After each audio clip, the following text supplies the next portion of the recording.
লক্ষ্মীপুরের রামগঞ্জে দোকানে ঢুকে আনোয়ার নামের এক ব্যবসায়ীকে কুপিয়ে হত্যা করা হয়েছে। স্থানীয় ইউসুফ নামের এক যুবক এই হত্যাকাণ্ড ঘটিয়েছে বলে অভিযোগ উঠেছে।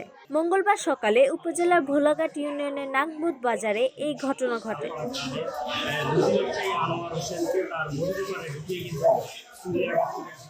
পুলিশ ও স্থানীয় সূত্র জানায়, প্রতিদিনের মতো সকালেই আনোয়ার তার দোকান খোলেন, কিন্তু পূর্বের লোন সংক্রান্ত বিষয় নিয়ে বিরোধ ও হুমকির জেরে ইউসুফ দোকানের ভিতর ঢুকে আনোয়ারের সঙ্গে ধাক্কাধাক্কি শুরু করে। এরই মধ্যে ধারালো অস্ত্র দিয়ে তিনি বুকে ও পেটে আঘাত করেন।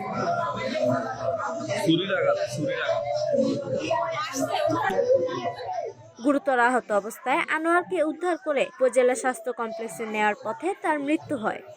ঘটনাস্থলে আতঙ্কের সৃষ্টি হয়েছে। পুলিশ হত্যাকারীকে গ্রেফতারের চেষ্টা অব্যাহত রেখেছে।